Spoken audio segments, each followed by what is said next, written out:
Hello everyone, ఈరోజు అయితే మన ఛానల్లో సాంబార్ రైస్ ప్రిపేర్ చేశారు. ఈరోజు ఫ్రెండ్స్తో చిన్న గెట్ టుగెదర్ ఉంది. సో అందరూ ఒక్కొక్క ఐటమ్ అనమాట. సో మనమైతే సాంబార్ రైస్ తీసుకెళ్తున్నాము. సో ప్రాసెస్లోకి వెళ్ళిపోతే 2 గ్లాసెస్ ఆఫ్ రైస్ తీసుకున్నాము. అంటే 2 గ్లాసుల మీద ఇంకొన్ని బియ్యం తీసుకున్నాము. దాంట్లోకి ఒక ఫుల్ గ్లాస్, దాంతోపాటు ఒక హాఫ్ గ్లాస్ కందిపప్పు తీసుకొని నానబెట్టి పెట్టుకున్నాం అనమాట. తర్వాత మార్నింగ్ వాటిని కుక్కర్లో వేసి మెత్తగా ఉడకనివ్వాలంటే కొన్ని వాటర్ ఎక్కువ వేసుకోవాలి. కుక్కర్లో రైస్, కందిపప్పు వేసుకొని దాంట్లోనే వాటర్ వేసుకొని పసుపు వేసుకొని విజిల్స్ వచ్చేంత వరకు పెట్టుకోవాలి. ఒక 4 విజిల్స్ అంటే మా కుక్కర్కి అయితే 4 విజిల్స్. సో దీంట్లోకి అయితే ఆనియన్స్, కొత్తిమీర, ఆలు, క్యారెట్, బీన్స్, మునక్కాడ, పచ్చిమిర్చి, క్యారెట్స్ ఇవైతే తీసుకున్నాము. సో తీసుకోవాల్సిన ఇంగ్రీడియంట్స్ అయితే ఇవి తర్వాత ఏంటంటే వంకాయలు అయితే ఇలా ముక్కలు కట్ చేసుకున్నాం. చింతపండు పులుసు కూడా తీసుకున్నాం. ఇక్కడైతే రైస్ ప్రిపేర్ అయిపోయింది. సో దాని ప్రెషర్ అంతా పోయిన తర్వాత రైస్ ఓపెన్ చేసేసుకోవాలి. ఇక్కడ ఏంటి అంటే ఈ రైస్ అనేది ఎప్పుడు చేస్తామో అప్పుడే తినేస్తే టేస్ట్ అంటే వేడివేడిగా ఉంటుంది కాబట్టి చాలా బాగా వస్తుంది. లైక్ డిన్నర్కో అలా చేసుకుంటే బాగుంటుంది. సో రైస్ అయితే ఇక్కడ మొత్తం కూడా కొంచెం మెత్తగా అయ్యింది. ఇప్పుడైతే ఒక బగోనా పెట్టుకొని దాంట్లో కావాల్సినంత ఆయిల్ వేసుకోవాలి.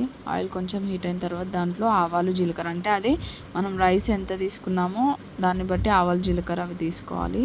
దీంట్లోనే ఎండుమిర్చి, ఒక 3 ఎండుమిర్చి తుంచేయాలి. దీంట్లోనే ఇప్పుడు మనం కట్ చేసి పెట్టుకున్న ఆనియన్స్ ఉన్నాయి కదా, ఆనియన్స్ వేసుకోవాలి. తర్వాత దాంట్లోనే పచ్చిమిర్చి, కరివేపాకు కూడా యాడ్ చేసుకోవాలి.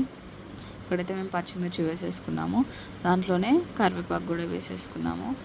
ఇప్పుడు మనం అన్నీ కట్ చేసుకున్న వెజిటేబుల్స్ ఏమేమవుతున్నాయో, బీన్స్, నెక్స్ట్ వచ్చేసి క్యారెట్, మునక్కాడ, ఇవన్నీ కూడా వేసుకోవాలి.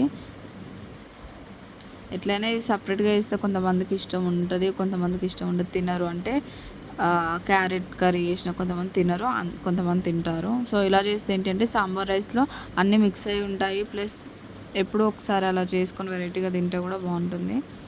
వీటన్నిటిని మిక్స్ చేసేసుకోవాలి. ఇప్పుడు దీంట్లో వంకాయలు కూడా యాడ్ చేసేసుకున్నాము.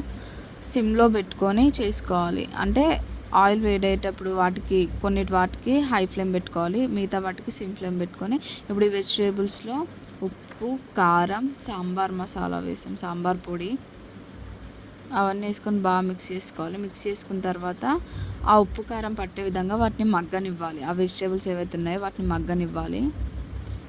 ఇప్పుడైతే కొంచెం మగ్గాలంటే దీంట్లో కొంచెం చింతపండు రసం వేసుకున్నాము.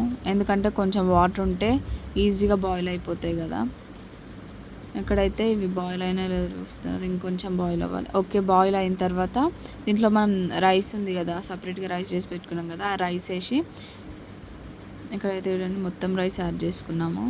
ఇప్పుడు దీంట్లో చింతపండు రసం తీసి పెట్టుకున్నాక చింతపండు రసం అంతా కూడా దీంట్లో వేసుకొని రైస్ అన్నం అనేది ఇట్లా ముద్దలుగా ఉండకుండా మొత్తం సపరేట్ అయ్యే విధంగా కింది నుంచి అడుగు భాగం నుంచి మొత్తం కలిపేసుకోవాలి. చూడండి, లోపల నుంచి కలిపేసుకోవాలి. అన్నం అనేది ఇట్లా ముద్దలాగా ఉండొద్దు, సపరేట్గా ఉండాలి. మన ఛానల్ని ఇంకా కొత్తగా ఎవరైనా చూస్తున్నట్లయితే please do subscribe our channel. Thank you for watching.